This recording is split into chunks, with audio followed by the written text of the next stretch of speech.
Welcome back to Specific Impulse. I'm Jason Carvalho. And I'm Jeff Thornburg. We're recording this at the end of a year where the global space conversation shifted in a very real way. Just last week, that conversation was front and center at the Global Space Finance Summit in London, where governments, institutional investors, and operators were all wrestling with the same question. What actually works now? And that question matters because 2025 was the year the space industry stopped rewarding ambition alone and started demanding execution. Earlier this year, Jeff was a guest on Star Talk with Neil deGrasse Tyson and Chuck Nice. How was that, Jeff? It was amazing. Enjoyed it. Hope to get the opportunity to go back and talk with both those gentlemen again. Wonderful conversation. I think you had about 700,000 active viewers of that YouTube video. Pretty amazing stuff. Pretty amazing stuff. That's right. Love it.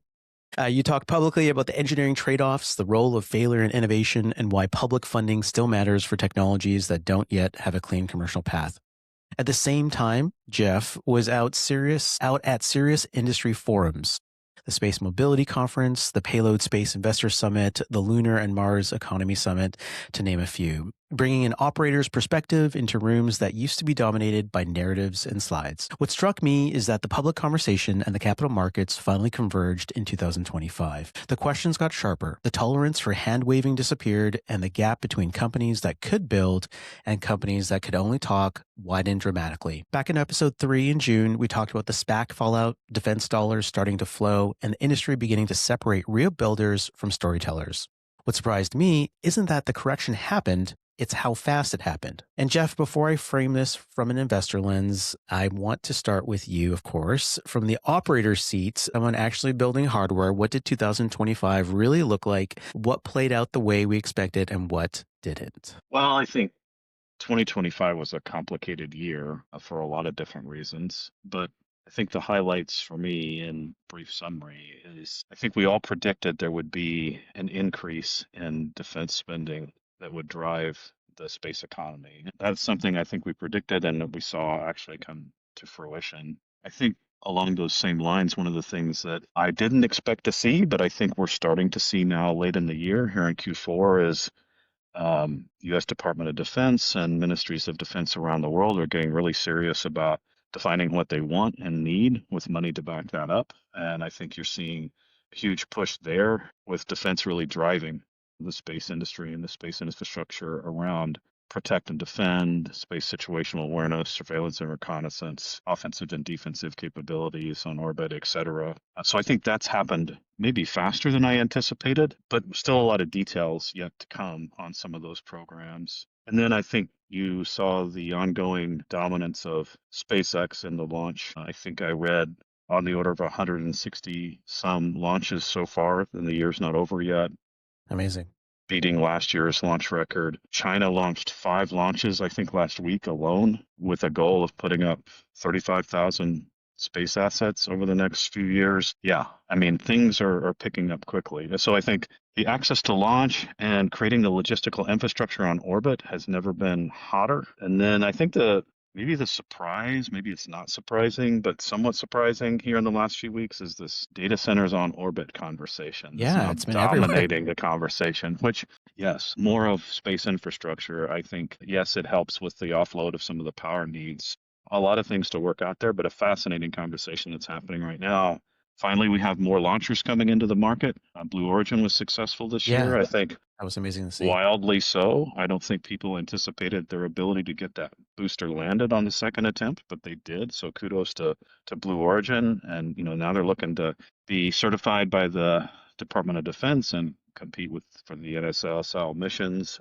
Then we have other launchers and technology development coming up behind them, which will be really important to being able to bring more infrastructure on orbit. So that's kind of like the 2 to 3 minute what's in my head for 2025. But I think defense continues to drive. Civil spaces agencies are figuring out how to catch up and support. And I think the last thing on the civil space side that I think that's really key, that's finally getting the attention it deserves, is space traffic management and how are we going to keep track of all these objects in low Earth orbit and above, and who's going to play, and are we all going to at least inform each other so we don't unintentionally create collisions. We just had a near collision 200 meters between a Chinese satellite and Starlink the other day, which by all accounts I think I read was at those speeds was a 28 millisecond time frame. And so there's not a lot of margin for error, even though No, 200 there's meters not. sounds like, oh, maybe that's still okay on distance wise, but the margin of error at these speeds makes it very, very small. So I don't think that conversation is going away either, and leads into a very exciting 2026, I think. Yeah, definitely. I know from an investor lens, one thing became undeniable is that the path forward got much more narrower. We still continue to see this increase in trillion-dollar number for the space economy, roughly about 350 billion today. But basically, what significantly changed is who can realistically kind of get there. For us at Humanus, we see significant deal flow, 100 deals over the course of this year alone. But what we do see and what we do know is that first, the companies that did have real revenue, that did have hardware that was tested, realized that they could survive without burning millions per month, were the ones that were getting the investment dollars. And that wasn't really, a value correction. It was really the teams that had those three pillars were the ones that were getting ahead. In terms of the data that we saw last week at the Global Space Finance Summit in London, hosted by His Majesty's government at the London Stock Exchange, Sarah from Capital shared updated market data that really crystallized what's happening. Q3 of 2025 was the largest quarterly space tech investment quarter on record, over 10 billion, which surpassed the peak of 2021's SPAC cycle. So what that does tell us is that capital is important. Capital didn't leave space tech. It did withdraw from bad models and came back to execution. What's it currently telling us is that capital is moving forward in seed and Series B deal volume is continually moving up from the last 18 months. Late stage capital remains constrained. It's not really a broken model, but it's becoming more of a disciplined one. And Jeff, from your operator seat, does that line up with what you're seeing? Less appetite for stories, more appetite for teams that can actually ship? I think that's right. And I think it's consistent with what investors have been telling the space industry specifically for the last year or two, which is show a clear path to revenue. Don't just show us a path to continually burn through VC, through Series A through Z. What is your financial model look like that's actually going to get you there without perpetual investment, excluding, where investment makes sense to come in and scale. I think both the government customer, and that's government of the US and around the world, and investors both are moving in the direction of get your product market fit for real, start building it and selling it, and don't be in this perpetual development cycle. And I think there's a real appetite for those that are grinding it out to bring products to fruition that fulfill a customer need, that can move into contractual activity for spacecraft or mission or capability or data sales. And I don't see that slowing down right now, especially with the defense consumer has a huge appetite. When you go and talk to some of the defense leaders at the Pentagon and others in the combatant commands and the overall defense ecosystem, what they're saying continually this year has been, I don't just need this company's stuff.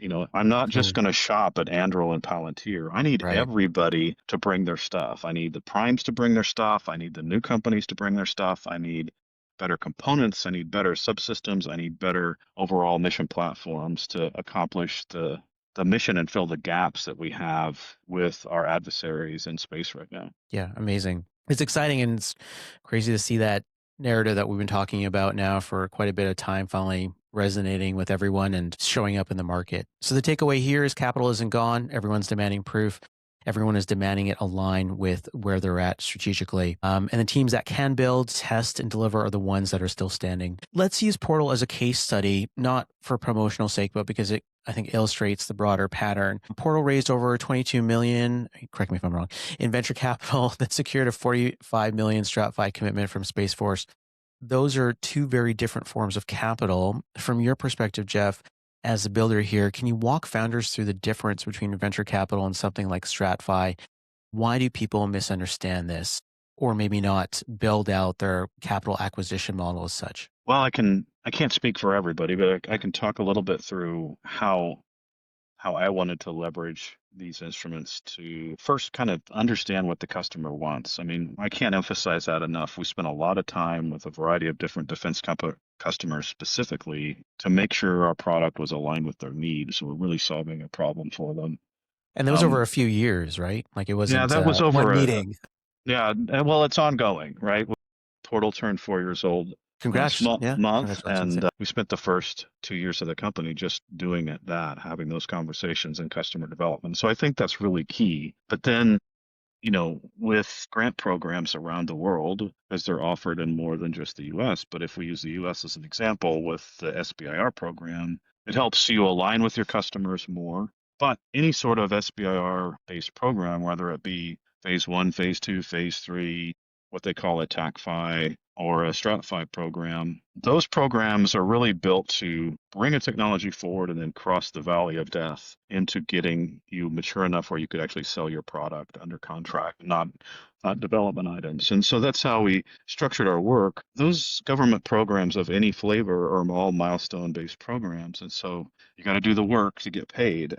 And so I think the reason why a mix of venture capital or, your own money or wherever it comes from, you do need a mix of capital in the early days because it takes money to make money, as they say. And then this is no different. You've got to be able to build up the capability to deliver on the milestones so you can deliver the milestones so you can get paid. Government contracts are not going to change in that way.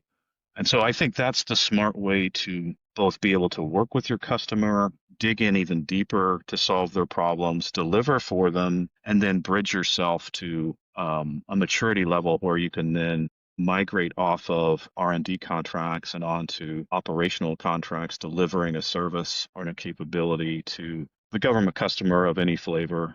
In our case, it's mostly the defense community on our government side. And just to synthesize, so what I hear you saying is StratFi isn't free money, it's a conditional commitment. The government is effectively saying, prove it works and we'll buy it. What does stand out isn't just the dollar amount, it's the execution model. So Portal didn't hire 200 people. It didn't burn through 50 million to get its first flight. It built an operator-heavy team with people who've already shipped propulsion systems.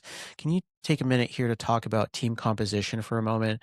What is it? What does it mean? What does it matter? I've been getting this question. I just had it today from someone just about, we're kind of rotating through people, trying to figure out what organizational design looks like. They might have been in the game for some time, but they realize the folks that are working for them are just not getting them to where they can go. So over to you.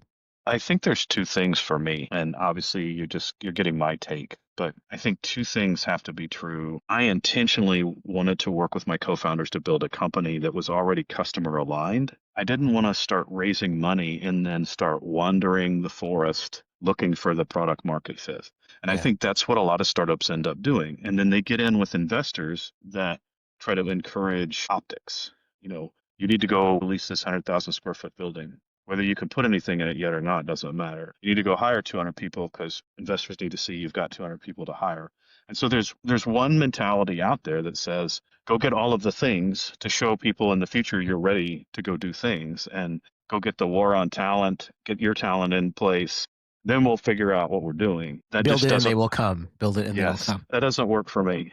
It seems like, Great movie, but not really applicable here, I think. yeah, and this is where it's fair for people to, say, "Oh, Jeff, you're Poke from the some holes here, Midwest and you're very pragmatic," but that is what I am, and I'm not going to deny that. And so I wanted to take a path where, we built it the right size at the right time to accomplish the steps along the way. And we're now positioned to fly 2 missions next year for our customers to reduce the risk of our Starburst and Supernova spacecraft. And we will have spent an order of magnitude or more or less money than some companies that have yet to launch or just started launching. So I think you have to ask that exact question, especially as an investor, should be asking that over and over again as, what is your track record for efficient execution of capital? Now, some people don't care if companies wander in the forest for a while, but that just wasn't our strategy, and I don't think it's a good use of internal capability or internal funds or investor funds personally. And I think it's a byproduct of, okay, we'll invest in the right people, they'll figure it out. Let's go throw a lot of money at the problem. At the end of the day, we can debate which is the faster or better solution. We're on track to prove that we can do it with a capitally efficient, lean team. Now, on the people side, the other half of your question, I think the strategy I've always had, at least when I've built any organization, including Portal, is bring in that core team that you know are proven performers. Don't be gambling on talent. Yeah. You do grow a company to a point where you get to a point where you do just need numbers and you need talent, but I still don't want to sacrifice the quality even as we start to break over in the size of company where that becomes a factor. But I think in the early days where you're trying to find that product market fit and customer alignment and getting hardware executed, go find proven performers and find people that you've enjoyed working with and in a dynamic where it's still comfortable and known, because then it seems a little more seamless in the work environment. And then, startups are funny because you don't have a lot of process. There's not a lot of things written down. You're still developing things. You're still Yeah. building the airplane while you're going down the runway. Some people are okay with that, and some people can't operate in that environment. So don't hire the people that can't operate in that environment. And so I try to avoid that by not even, taking a gamble on that until we get a little farther along, and then you can absorb some of that along the way. But I think all of those things, both the customer market fit, the use of capital, and the types of people you're bringing on that are proven entities. And we have, I think the industry, not just Portal Space Systems, has a unique advantage now in the industry that we have so many builders that have worked at companies that have flown stuff to space. Right. Some of my peer group that spent their career at NASA or other government entities spent a whole career sometimes and never got to fly hardware to space. And now you have a whole generation of women and men that have worked at these space companies and have gotten just incredible spaceflight experience. And now they're coming into startups. And I think more and more companies will wander that path a little more directly. I know this question wasn't on our list, but just to double click, because this question has been relevant this last week, where founders have been reaching out, talking about organizational design. And just from where you sit with your portal hat on, are you acquiring talent because you are operationally efficient? Or is it because you have a strong vision for what you've been building? Or is it that there is product market fit? Or is it all three? I think it's more of all of that indexed on two things. I think any company has to have a compelling mission. If you want to have the best talent, the talent has to be excited about what they're coming to do. And if they're excited about what they come to do, all of a sudden, all the things that make it difficult to hire great people, the compensation discussions, the reload, the hours, all that kind of melts away because now both sides are willing to work with each other to strike a deal because the mission's so compelling. And I think that's what I try to do every time I talk to somebody that's potentially going to be a new hire to Portal Space, because if you're not excited about the mission, then that's okay. But that's what I want here. I want people that are excited about our mission. And I think that's where companies, especially like SpaceX, really showed the way in that over the last couple of decades, because engineers came to SpaceX because of the Mars and exploration vision that Elon had for the company. And that was, you could just feel it. And other companies have a similar type of compelling vision. So I think that's a big part of it. And then I think the other thing is, in addition to that vision, it's hiring for the lowest friction path. Like, I think it's harder for young leaders to assemble teams because maybe they haven't had as many years of experience watching the psychology of humans interact with each other. So I think there's more than just the resume, right? There's more than just whether you like the person, but there's how is this group going to fit together and like intersect the gears with each other. And so that's what I also try to look for. And then I think the last thing when it comes to hiring is finding where somebody's preferred career path and what they really, really want to do, where it overlaps the company's needs. And when you can do that successfully time and time again, you just reinforce any excitement they have about the overall vision because now they can see how they can contribute to that vision. And I think if you do all those things, everything else is kind of details, which are important, but I think for really talented technical people specifically, they have to lock in. And then the last thing I would say is I think people are kind of getting fed up with being treated like commodities to be bought and sold. I think people, especially the younger workforce that I interact with most frequently, they want mentorship. They want to see what their career path looks like. They want to have an exciting career. They want to enjoy that, and they want to talk to mentors and people that can help guide that and then be given an opportunity for growth, which companies often do a terrible job. It's like, well, no, I'm hiring you for this job I got right now. And they don't put any thought into the growth of the individual because too many tech companies specifically are just like, well, come do this job. We'll talk about it later. they grind them into the ground, and then when they get tired of it, they're like, okay, well, I got 10 more people at the door, so it's no problem. I want to grow people and grow the organization while growing people, and I want them to feel valued because that's always paid next dividends over people fearing that they're just going to be replaced in the work environment or treated poorly. Yeah, wonderful stuff. Wonderful discussion on leadership and what leadership looks like going into 2026.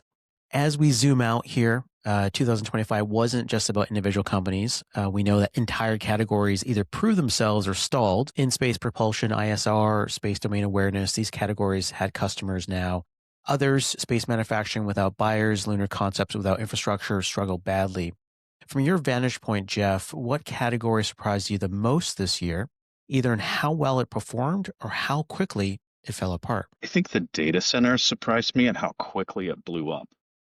Yeah, like And wildfire. I think the CEO, Philip over at StarCloud, did a great job.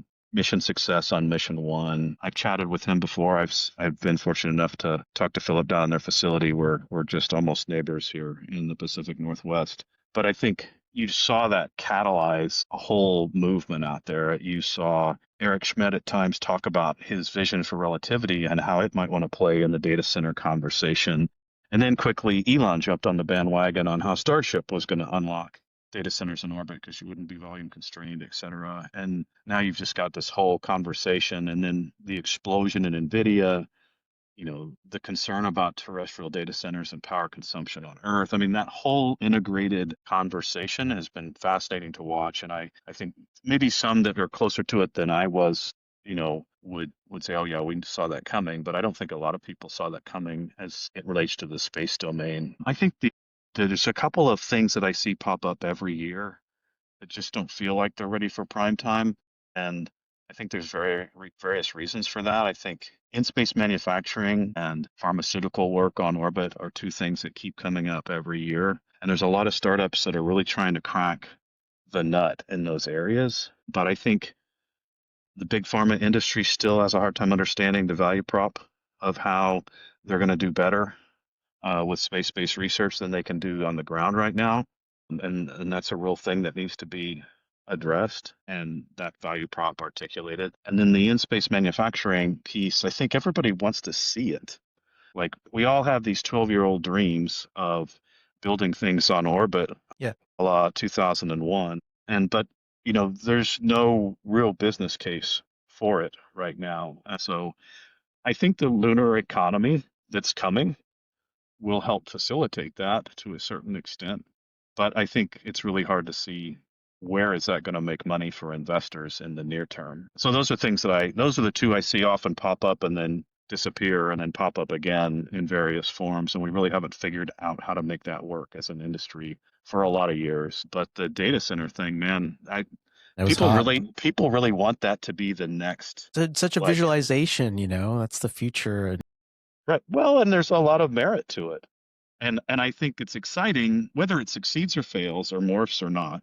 I think the cool thing is you see smart people in industry trying to find the next business case that makes sense terrestrially for the people. Like broadband internet was the best business case enabled by space that ever existed. And now people are like, okay, what's the next thing? And I think that's why you see so much excitement around data centers. And when you look at the power consumption projections to support data centers, I It's mean, unreal. it's Yeah. unreal. And I think the number was like 50 billion to build a data center now, an AI data center. I think that was a number. And we're talking about like 500 billion looking to be deployed. The numbers are astronomical. I think on terrain, we're just starting to see a conversation by civilians about the ramifications of having these built in small towns and places where they normally wouldn't have been built. City council is kind of just allowing stuff to be built because they need it to be built. And what the ramifications of having lights on 24/7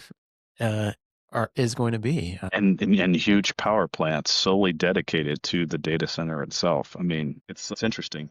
Well done. That's where the innovation has to happen, right? I mean, Yeah. there's just a massive amount of energy. Even if we start to optimize the GPUs to be more power efficient, it's still a massive amount of energy required to operate these things on orbit. And you know, My secret hope, because I see a lot of need for this across the board, is a good mix of solar and whatever innovations we have there. Hmm. But nuclear power is Yep. a natural enabler for so many things in space, not just data centers, but propulsion and lunar and Mars terrestrial power. And we're going to have to get over this public fear of Mm. nuclear because, these solar arrays for data centers that need to be the size of football fields and larger, that's no joke. That will be an engineering challenge in of itself. Radiating the excess thermal energy out of these places is no engineering joke. Now, those are solvable problems. It feels like we need to look at novel energy approaches, and I think we have the ability to do that if we can get out of our own way. Just to put you in the hot seat on the continued category reality winners and losers, do you have any winners and losers in terms of specific companies that you wanna share, or do we want to move on from that? Wow. I It's don't, a hot one. It's a hot one there, Jeff. yeah, I don't like to, I don't think I'd want to identify any losers, even though none really pop into my Yeah, head. I mean, I think the market sorts that out for itself, right? maybe not logos, but maybe categories then. Yeah, no, I think I'm going to skip that one and just let the market speak for itself there. But because we're coming into Christmas, let's keep it positive. Let's keep it positive. Yeah, check I on th that. I think the winners are, I think the winners are SpaceX with ongoing Starship development and progress. I think Blue Origin, on the launch side, I think they're the Yeah, big that was winners amazing. this year in the US. I think there's some promising developments with Relativity and Stoke on the launch side as well, and then Rocket Lab. So that's going to be interesting to see how that continues to push on the launch side. On orbit, I think the big winners are everybody right now because the Defense Department's really coming in with, pun intended, guns blazing in terms of, being supportive of next generation capabilities and really asking commercial entities to be a partner in that. And I think those companies that want to participate in that are going to see the benefits there. But there's more to prove and more to do in 2026. I think the proof will really be in the pudding next year so we can field these capabilities for defense customers in 27 and beyond. But, I think Firefly also on both the Yeah, launch side, and I know they're recovering from some things now, but the landing on the moon was a big deal. yeah, huge.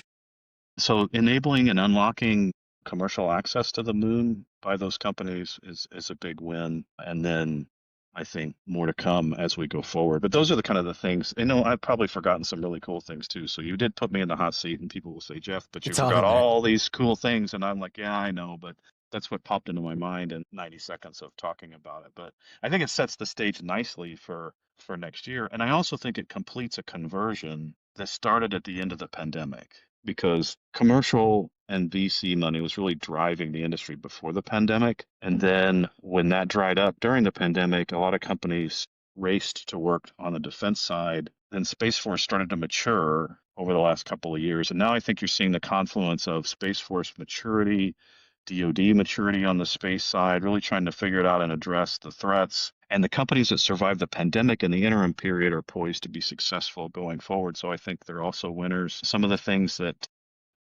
are up and coming out there are really exciting in Q1 and Q2, I think, that are on the launch manifest. But exciting times for all, I think. Materials, does that surprise you? Anything in the materials space? Not really, because materials move slow. It always moves slow. It will probably continue to move slow. I am very fascinated to see if maybe in the next year or two, the application of AI to materials development, I think, Mm. has a big potential to change the game, especially in bespoke areas like aerospace, where you need material performance in extreme conditions. And traditionally, alloy development and composite materials development has been very slow to develop and qualify for flight and people to feel comfortable with it. But there's some things happening with AI modeling and material development that, kind of make your head spin a little bit today that could really be an unlock to low cost bespoke materials development for things that are now orders of magnitude less cost. But I haven't seen it yet. I We'll know put it. people are working on it. We'll put it on our watch list. We'll make sure we have a watch list for next year. Let's shift to national security because this is where a lot of assumptions broke down. 5 years ago, it would have sounded radical to say this: commercial space capabilities are often outperforming classified systems in real conflicts. We've seen it in Ukraine, the Middle East, and elsewhere. commercial imagery, comms, ISR, faster refresh, lower cost, easier integration. Jeff, you've lived on both sides of this, legacy programs and commercial systems.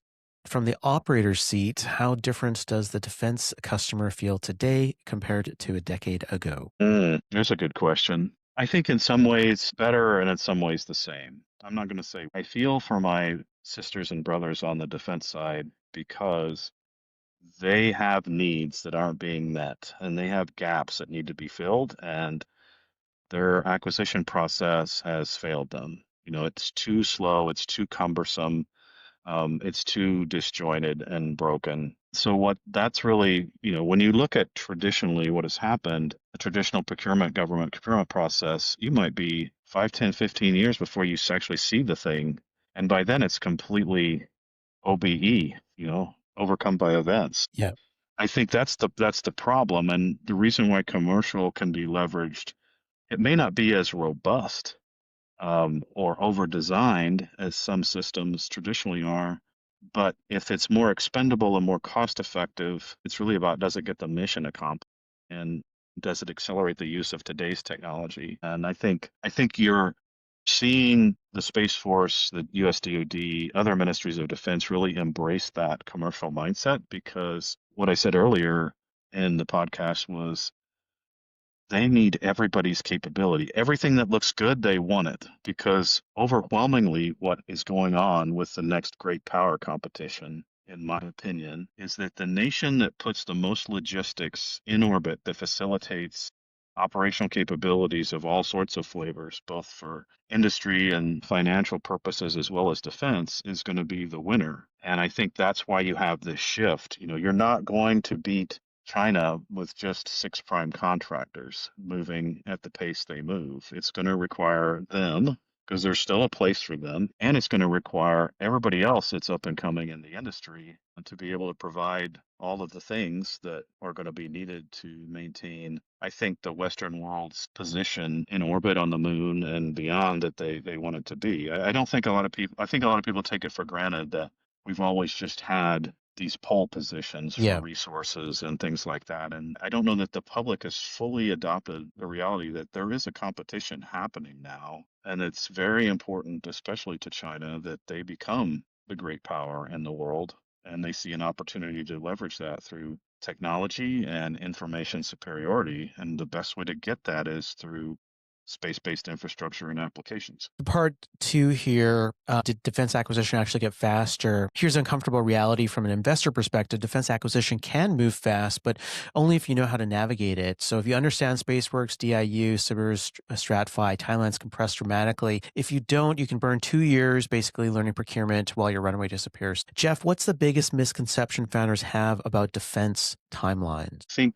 overlaying hope that the execution of those contracts is going to live within your runway you've allocated for it. And I think you alluded to it in your question, is you have to assume it's going to take a little longer than it does, especially today. I mean, we just had a government shutdown that lasted, I forget how many days, but Yeah. basically all of October and November, essentially the government wasn't operating. And so guess what? Nothing's happening during that time. So if you're waiting on SBIR grants to be fulfilled, and or you've won one and you're waiting, you're still waiting. If you're Yeah. waiting for a decision, so you can't always predict what's going to affect the government's timeline for execution. And I don't think companies build enough schedule allowance into that. I often see companies wait way too late to chase SBIR programs when there are 2 months, 3 months, 5 months of runway left.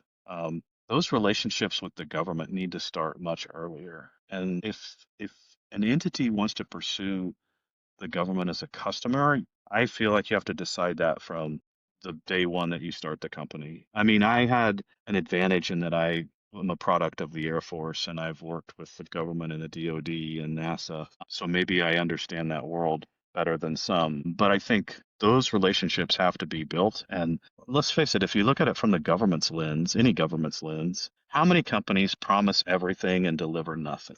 And Yeah. so it doesn't really matter how well intentioned you are. It only matters do you produce. And it gets back to what we talked about earlier is you have to just allow them to have that mentality because they've been burned so many times from industry partners and just accept that and then index on the fastest path to prove to them that you're actually doing what you say you're going to do. And being honest when things don't go your way and there needs to be an adjustment for whatever reason. I think when you're going to take on a government customer like that, you have to just strap into a multi-year relationship building entity because I get that question asked all the time. How do I get in a spot where I can win SBIRs? And it's like, well, it's not just, some people just want to churn out 100 proposals and hope that they get two type of thing based on the numbers, but that's a lot of energy. I think you have to go find your customer within the DoD system and then ask them how do they leverage SBIR programs?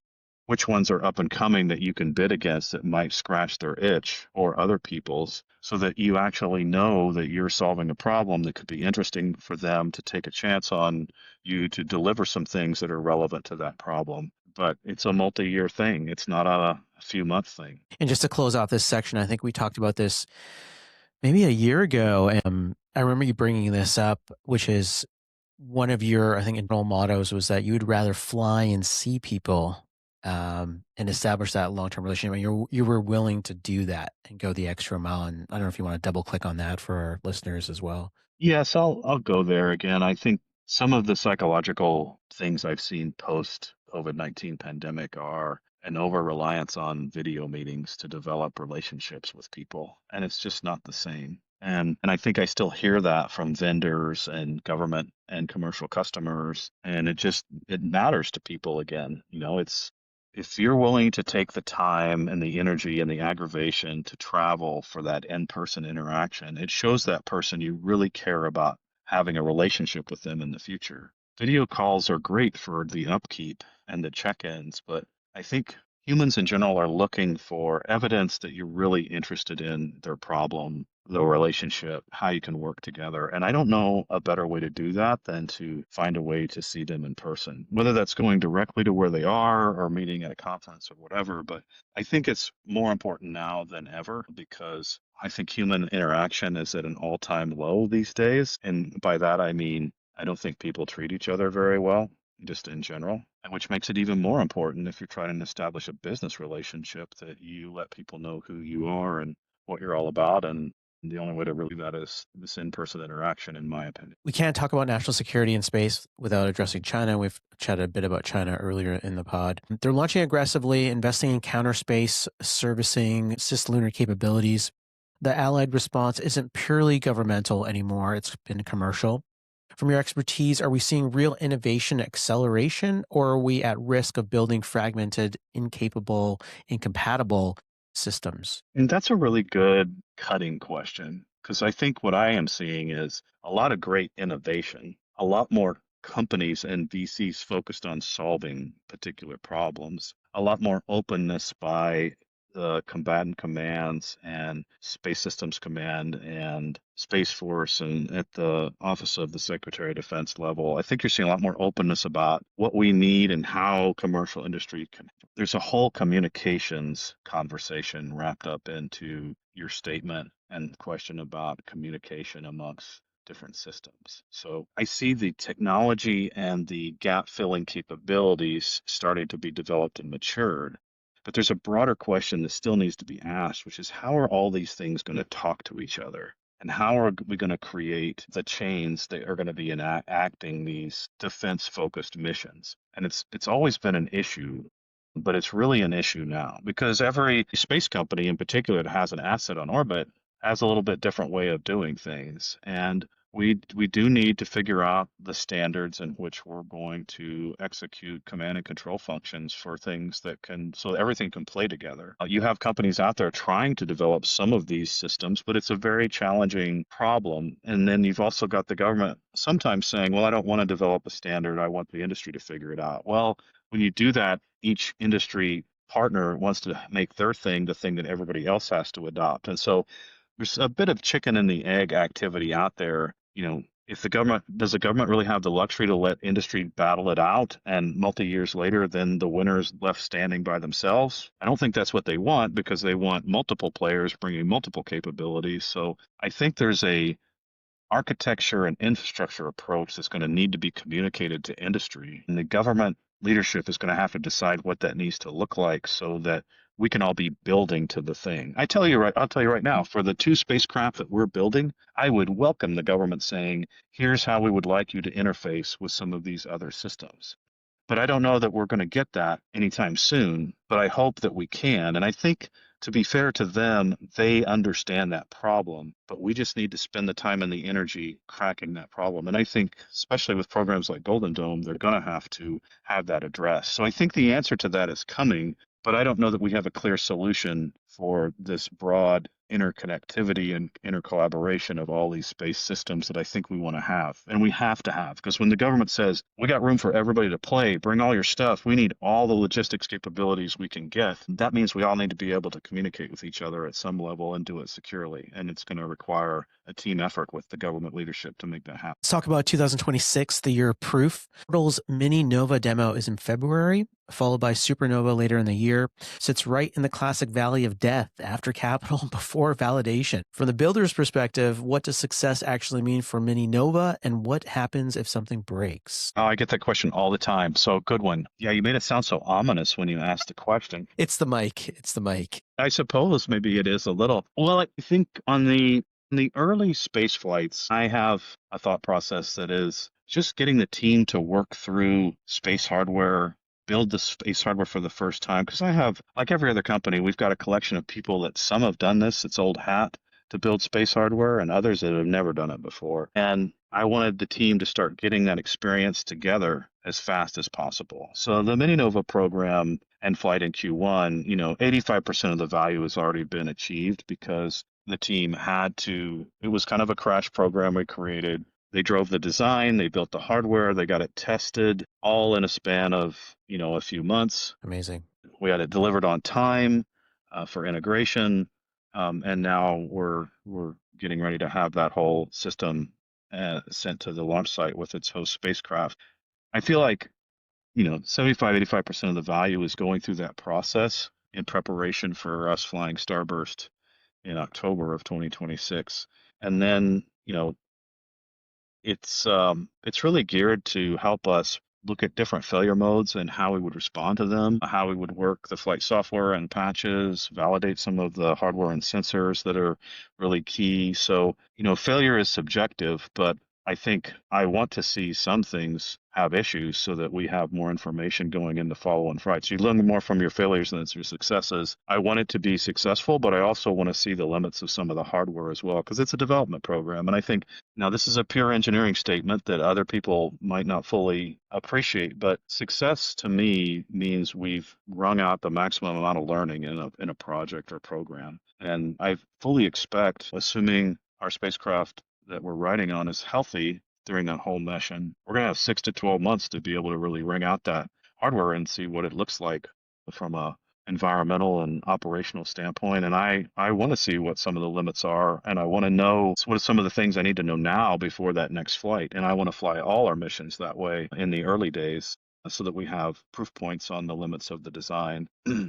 I've seen nothing but learning ahead, which I think the only thing that would constitute a failure for me on the Q1 mission is if we lost the spacecraft or the launch vehicle for some reason and we didn't get any data. Then I would say that would be a loss. It wouldn't necessarily change our path forward, but that would be unfortunate. But anything else is going to be very additive to our learning, and the team's very excited about it. And to connect to that point on team and what you said earlier about creating an environment for learning and experience and connecting to professional development roadmaps. And I don't remember if we talked about this in previous episodes. I feel like we did, or maybe it was a side conversation, but I do remember a story you were talking about related to some professionals that were dealing with the door or the hinge. Do you remember the story and kind of what came of that? And maybe we can briefly touch on it I think it's a nice little narrative to kind of connect the dots with building a wonderful company experience.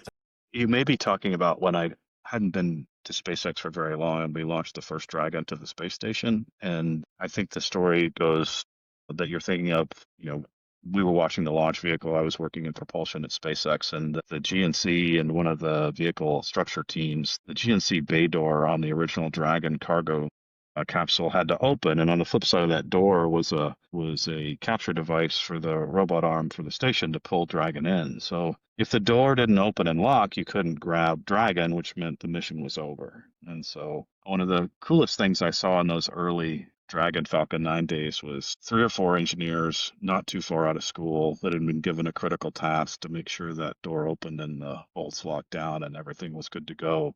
Because if it didn't work, the mission was over. At the time, you just didn't see that kind of responsibility given to young engineers like that. It was always you had to be there so many years before you were entrusted with those projects. And to see the excitement on their faces when it locked and was ready to go was pretty inspiring. And I think that story and metaphor really epitomizes the whole quote unquote new space movement.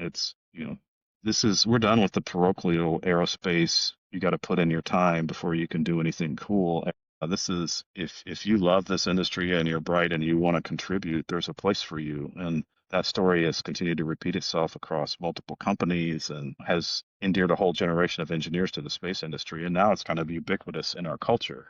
Everybody knows what SpaceX is. People know what the space industry is. So I think that's what you want to do, and that's probably what drove, our early programs next year is get the team experience as fast as possible, show them they can be successful, because that's how you have to keep reinforcing a team to do great things. They sometimes don't know how successful they could be, but you might see it, but they have to prove it to themselves, and you have to get them there as fast as they can, because the human mind's a pretty amazing thing. Once they know there's no limits, then they don't have such constrained thinking and they can accomplish even more faster. And it's a fun thing to watch and very satisfying from a team building and growth standpoint. Let's put a few predictions on the record.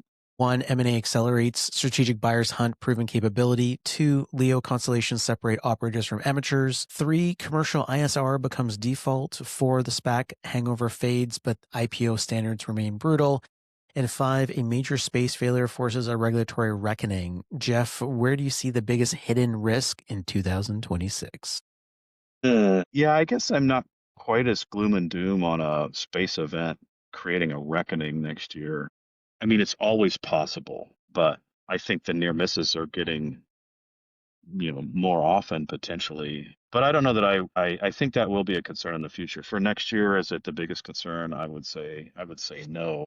Yeah, prompt me on that last part again. Yeah, let's see here. Let me just scroll back up. What do you see the biggest hidden risk in 2026? Biggest hidden risk. If I knew that, I should probably keep that to myself and start making some very strategic investments right now.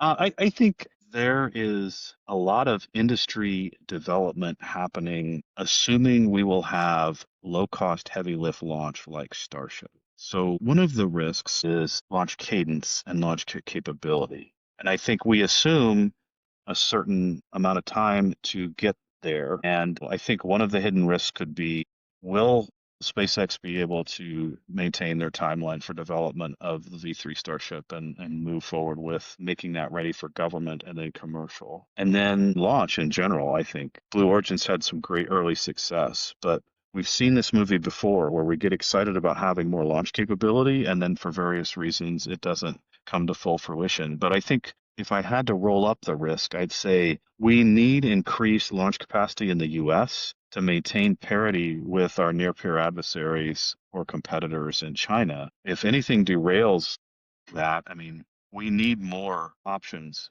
than just SpaceX. So I don't think we want to put that all on one company. I think not taking anything away from them or what's happening there, but we need others to step up and be successful as well. So I think that's one big risk. I think the other risks in my mind are a little different than, say, launch. I think they become more macroeconomic, because what will the economy of the world look like in 2026? Are there things that will occur that will sour the investment community against deployment of capital? I mean, we're starting to see that start to recover, but the world's in a weird place right now, both politically and otherwise.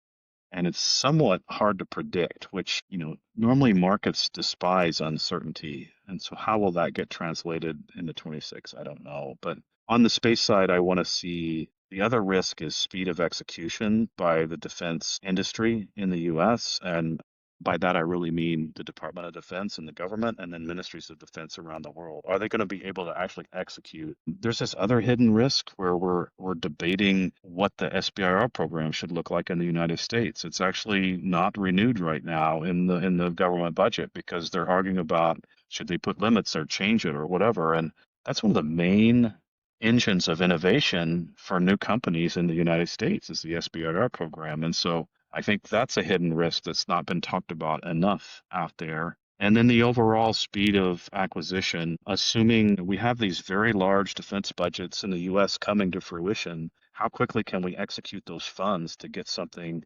useful done? And do we have it, just make that go full circle?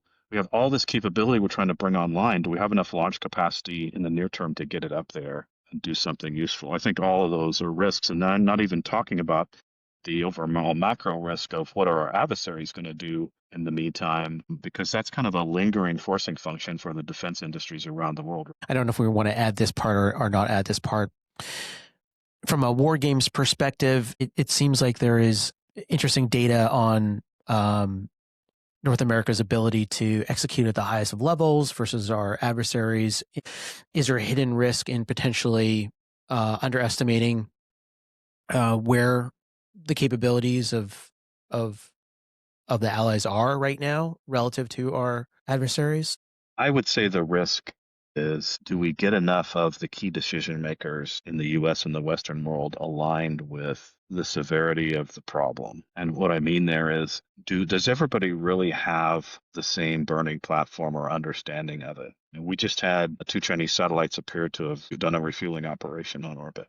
And that was in the public news cycle. But the public doesn't have any context of what that means. I mean, you'd see that in the news, and you go, oh, that's interesting. Yeah. But there's no additional context for why that's important. And so it's not enough for people within the military complex or people with, military classification or top secret ability to see and hear stuff and look at things. It's not enough that resides there if your decision makers in Congress and your political appointees don't have a full understanding of the context of the issues. So I think one of the hidden risks in this rolls all the way up to, it's often written that we have a very overclassified space industry. And so when you have an overclassified space industry, the information becomes so compartmentalized and sequestered intentionally, but then it makes it very difficult for the organization as a whole to accomplish something when nobody really knows what all the pieces look like. So, and I'm not saying anything that hasn't been said in public on that topic. There's plenty of people having this debate.